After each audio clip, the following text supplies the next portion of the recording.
एक अच्छा बेस बनाने के लिए सबसे पहले हमें प्राइमर अप्लाई करना है। प्राइमर को बहुत अच्छे से अप्लाई करने के बाद ही हम फाउंडेशन को अप्लाई करेंगे। ध्यान रखें, फाउंडेशन बहुत अच्छे से ब्लेंड होना चाहिए। ध्यान रखने वाली बात यह है कि फाउंडेशन अपने कलर से एक टोन लाइट होना चाहिए, नहीं तो फिर स्पॉन्ज से बहुत अच्छे से ब्लेंड कर देंगे। उसके बाद ही हम नेक्स्ट स्टेप को फॉलो करेंगे। फाउंडेशन अप्लाई करने के बाद हम ये देखेंगे कि हमारी स्किन कहाँ कहाँ अनइवन है। वहाँ पर एक कोड आप और लगा सकते हैं फाउंडेशन का, या आप चाहे तो कंसीलर का यूज़ भी कर सकते हो। अगर हम अच्छे से ब्लेंड नहीं करेंगे तो हमारे स्किन पर फाइन लाइंस नज़र आएगी और ऐसा लगेगा कि फाउंडेशन की बहुत सारी लेयर्स लगाई है। तो हम ऐसा बिल्कुल नहीं करेंगे, इसलिए बहुत अच्छे से ब्लेंडिंग का खास ध्यान रखना है।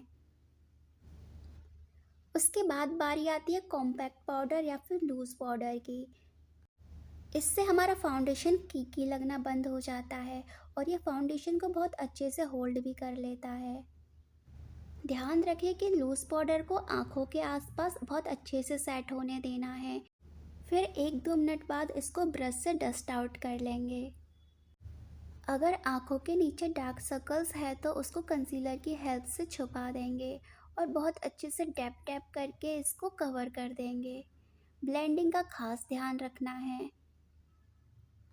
थोड़ा कंसीलर फोरहेड पर भी लगा लेना है, इससे आपका फेस बहुत अच्छे शेप में नज़र आता है। ब्लेंडिंग जितना स्मूथ होगा, मेकअप का बेस भी उतना ही प्यारा बनकर आएगा। इसलिए कोई सा भी आप लेयर लगा रहे हो, कोशिश करें ज़्यादा से ज़्यादा उसको अच्छे से ब्लेंड कर सके ताकि स्किन से मैच हो जाए। बीच बीच में आप चेक भी करते चले कि ये आपके स्किन के साथ जा रहा है या नहीं। मेकअप फिक्सर को स्प्रे करने के बाद उसे 3-4 मिनट के लिए अच्छे से सुखा लें। उसके बाद ही आगे का प्रोसेस करें। लोगों को सबसे ज़्यादा दिक्कत आई मेकअप करने में आती है, क्योंकि आई मेकअप ही पूरा लुक को इन्हेंस करता है। इतना हो जाने के बाद मेकअप को अच्छे से डैप डैप कर दें और बाकी के जो भी प्रोडक्ट है उसको डस्ट आउट करके निकाल दें। अगर मेकअप आप दिन के लिए कर रहे हैं तो दिन की पार्टी के लिए आँखों का मेकअप ज़्यादा तड़कता भड़कता हुआ ना करें, इससे दिन में लुक नहीं आता। इसके बजाय आप लाइट कलर्स का यूज़ करें, या तो फिर आप ब्राउनिश स्मोकी आईज भी कर सकती हैं, या फिर अपने ड्रेस से मैच करती हुई कोई लाइट कलर से आप अपने आँखों को सजा सकती हैं। मेकअप करना बहुत पेशेंस भरा काम है। शुरू शुरू में जब आप मेकअप करना स्टार्ट करते हैं तब आपको कई घंटे लग सकते हैं, पर जैसे जैसे हैबिट बनती जाती है आप घंटों का मेकअप मिनटों में करना शुरू कर देती हैं। आँखों पर सूखा काजल लगाने के बजाय आप जेल काजल का यूज़ करो, जो पेंसिल की बजाय ब्रश से लगाई जाती है। और आजकल ब्राउन काजल बहुत चलन में है, आप यूज़ कर सकते हो एक बार अगर आपको ब्राउन कलर पसंद है तो। अगर आपकी आँखों के नीचे डेप्थ नहीं है तो आप इससे आर्टिफिशियल डेप्थ भी बना सकते हैं। दूर से देखने पर ये रियल लगते हैं। आँखों पर शिमर या हाइलाइटर लगाने से आँखों की खूबसूरती कई गुना बढ़ जाती है। इसलिए आईलिड के ऊपर और आई के कॉर्नर में थोड़ा सा ज़रूर अप्लाई करें। उसके बाद ही काजल लगाएं, तो आपका लुक बहुत सुंदर निकल कर आएगा। जैसे जैसे आप एक एक स्टेप को कंप्लीट करते जाएंगे, आपको ये लगने लगेगा कि हाँ वाकई अब मेकअप हो रहा है। शुरू में तो बहुत कम ही दिखाई देता है। मस्कारा लगाते टाइम बहुत ध्यान देना चाहिए, नहीं तो ये आपके पूरे आई लुक को ख़राब कर देगा और आपको वापस से करना पड़ेगा। तो सबसे इम्पोर्टेंट काम काजल, लाइनर और मस्कारा लगाने का रहता है, क्योंकि पूरे लुक को ये ख़राब भी कर सकता है। उसके बाद ही आप आईलैशेस चिपकाएं, क्योंकि आईलैशेस अगर पहले लगा लेंगे तो फिर हम आँखों का मेकअप नहीं कर पाएंगे। आईलैशेस चिपकाने के बाद भी एक बार आप ऊपर से टचअप ज़रूर कर लें, क्योंकि ऐसा ना करने से जो लाइंस है वो आपस में मैच नहीं करेंगी।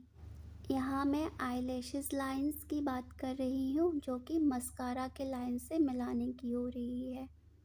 टचअप करते टाइम भी ध्यान दें कि इसका जो एक्स्ट्रा प्रोडक्ट है वो कहीं पे भी गाल पे या फिर फेस पे ना लगे, नहीं तो वहाँ पर मेकअप पूरा बिगड़ जाएगा। जितना पेशेंस के साथ और धीरे धीरे आप एक एक प्रोसेस को आगे बढ़ाएंगी, तभी आपका मेकअप बहुत खिलकर नज़र आएगा। जल्दबाजी में करोगे तो इतना अच्छा मेकअप नहीं आएगा।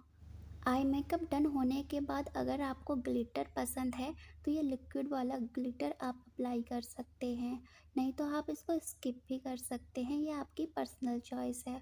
उसके बाद बारी आती है आईब्रोज़ की। अगर आपके आईब्रोज़ थिन हैं तो इस पर बहुत काम करने की ज़रूरत है, नहीं तो आपके नेचुरल अगर काले हैं तो आपको फिर काला करने की कोई ज़रूरत नहीं है, बस इसको अच्छे से शेप दे लें। सबसे पहले ब्रश की हेल्प से इसको शेप दे लेंगे ताकि पता चले कि आपको कितना ब्रॉड रखना है। उसके बाद आईब्रोज पेंसिल को हल्के हाथों से धीरे धीरे लाइन ड्रॉ करते जाएंगे। ध्यान रखें कि ये लाइंस नेचुरल लगने चाहिए, इसलिए ज़्यादा बड़े बड़े या फिर डार्क पेंसिल को ना चलाएं, नहीं तो फिर ये आपके मेकअप से मैच नहीं होगा और आपके मेकअप को बहुत बल्की दिखाएगा।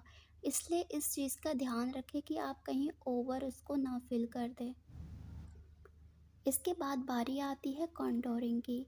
अगर आपकी नाक बहुत ज़्यादा चौड़ी है या फिर आप अपनी नाक को थिन दिखाना चाहते हैं तो कॉन्टोर ज़रूर करें। इससे आपकी नाक की शेप बहुत अच्छी दिखाई देगी और आपका फेस कट भी बहुत पतला सा नज़र आएगा। और कॉन्टोर से आप अपने चीक्स को, चिन को और फोरहेड को शेप दे सकते हैं। अब बारी आती है लिप्स की। अगर आपके लिप्स बहुत थिन हैं तो हम लिपस्टिक को फिल करने के लिए ऊपर से ड्रॉ करते हैं। अगर आपकी लिप्स ब्रॉड है तो लिप लाइनर को हम लिप्स के अंदर से फिल करेंगे। ध्यान रखिए ये बहुत इम्पोर्टेंट है आपके लिप्स के लिए। तो ये आपके ऊपर है कि आपको अपने लिप्स को पतला दिखाना है या फिर चौड़ा।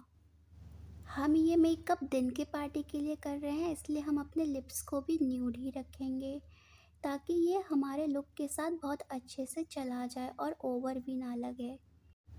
ब्रश की हेल्प से धीरे धीरे हम लिपस्टिक को लिप्स के अंदर फिल करते जाएंगे। सब कुछ हो गया, अब बाकी है बस फाइनल टचअप।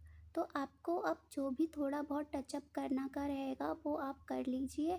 और अगर आपको गाल पे, बस अब रेडी हैं आप किसी भी पार्टी में जाने के लिए।